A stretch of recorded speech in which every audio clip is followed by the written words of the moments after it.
La mission spirituelle selon le signe astrologique. Sixième maison, le signe de la Vierge. Du 16 septembre au 15 octobre, selon l'astrologie sidérale. Thèmes généraux, le travail, la santé. Quelques caractéristiques au niveau involutif. Critique négative, dureté, esprit pointilleux, mesquinerie, rancune, nervosité. Au niveau évolutif, discernement, intégrité, fidélité, critique objective, rigueur, ordre. Le signe de la Vierge est un signe féminin de la Terre mutable. Sa planète, Mercure. On le relie à l'arcane du tarot, le jugement. Mission: remettre en question ses acquis personnels pour les mettre au service de la collectivité, se placer au service des autres dans une disposition d'offrande et de don.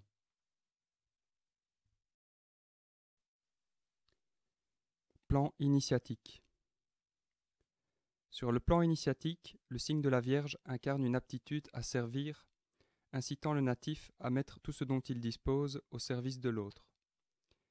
Le service évoque plutôt un état de conscience conditionnant l'être en entier vers une nouvelle expérience de vie. Cette disposition de l'être sera le fruit d'une longue maturation intérieure où la personnalité sera pleinement épanouie.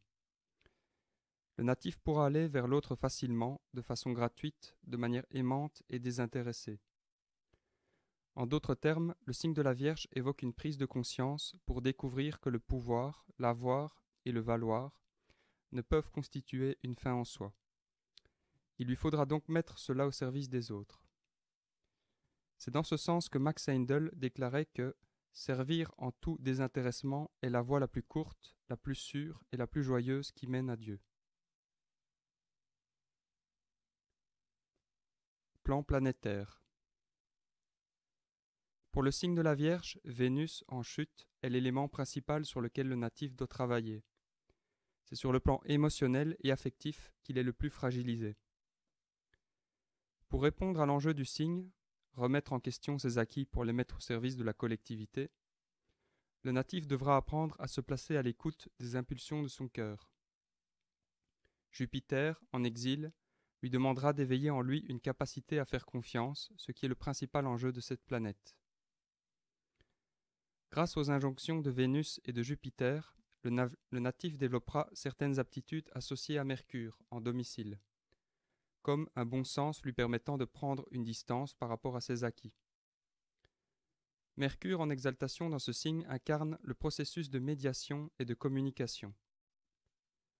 En accomplissant cet enjeu, le natif sera amené à s'ouvrir à l'autre par la communication.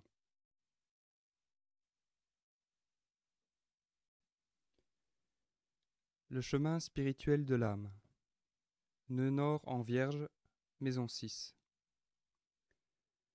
Pour poursuivre sa croissance psychique et spirituelle, le natif doit développer les qualités d'analyse, le sens des réalités, l'acceptation du concret. Il doit apprendre à s'extraire de ses émotions, présentées par le nœud sud en Poisson. Être plus lucide, plus réaliste, plus logique, plus organisé fait partie du travail intérieur. Fini les crises d'hypersensibilité ou d'introspection excessive. Grande tendance à douter de soi, qui peut se corriger par le raisonnement et par l'action concrète. Attention à ne pas se perdre dans les détails.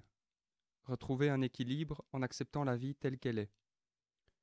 Accepter le sentiment de limitation que procure le fait d'être incarné. Le dévouement aux autres et la notion de service à autrui peuvent participer à son évolution. L'apprentissage spirituel de l'âme. Saturne en Vierge, maison 6. La capacité d'intégration au milieu, le rythme quotidien, les règlements à observer sont des éléments desquels il faut tenir compte avec Saturne en Vierge. Il oblige à contenir un souci de perfection qui peut paralyser le mouvement, rendant trop susceptible à la critique. L'intégration sociale peut s'avérer ardue, ainsi que tout changement de groupe. Excellente position de Saturne pour les sciences de guérison. La main guérisseuse prend tout son sens dans ce signe. L'esprit scientifique développe ici une connaissance approfondie et une maîtrise dans tel domaine. Le natif a besoin de servir la communauté, d'y apporter sa contribution.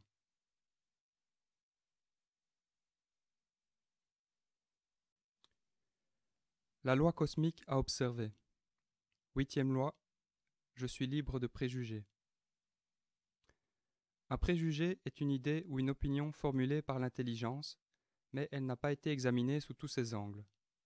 Il est toujours injuste parce que, basé sur des apparences et des données incomplètes, qui nous parviennent le plus souvent déformées et parfois assaisonnées de fantaisies venant de l'imagination, plus ou moins active de l'informateur. Contraire à la loi de la générosité, un préjugé est malhonnête et négatif. Il est l'œuvre d'une imagination trop vive, d'une tournure d'esprit non scientifique, d'une logique qui manque de rigueur et d'un sens de la justice qui n'atteint même pas la moyenne. Il est signe d'ignorance. Loi observée. Observer la 8e loi mène à la connaissance de la vérité et à une liberté agrandie par un état de conscience supérieur. Cela libère l'homme de ses préjugés, ce qui lui permet de communiquer avec les êtres vivants et spirituels et d'en recevoir des réponses. Loi violée. Violer la 8e loi entrave la respiration et intoxique les poumons ainsi que les voies respiratoires. Cela entraîne la dégénérescence cellulaire, l'affaiblissement de la conscience et l'obscurcissement intellectuel et psychique.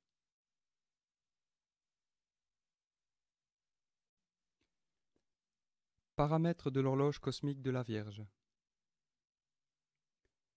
La note clé. La vibration dominante de votre personnalité. J'analyse. Qualité divine. La qualité que vous devez manifester dans ce cycle. Justice divine. Perversion. Les énergies de votre karma négatif que vous devez transmuer durant ce cycle. Injustice, frustration, anxiété. Rayon de lumière. Le rayon de la conscience que vous avez l'occasion de maîtriser et ses couleurs. Le 6e rayon, couleur pourpre-or. Caractéristiques du rayon. Les attributs divins que manifeste ce rayon. Paix, service, fraternité. Perversion du rayon. Les défauts qui se manifesteront si vous ne maîtrisez pas ce rayon. Turbulence émotionnelle. Clan, guerre. Chakra. Le centre d'énergie spirituelle que vous devez développer. Plexus solaire. Correspondant donc au 3e chakra. Parties du corps. Les parties du corps les plus vulnérables. Petit et gros intestin, pancréas et foie. Approche générale de la vie. Le corps qui prédomine dans ce cycle, le corps émotionnel.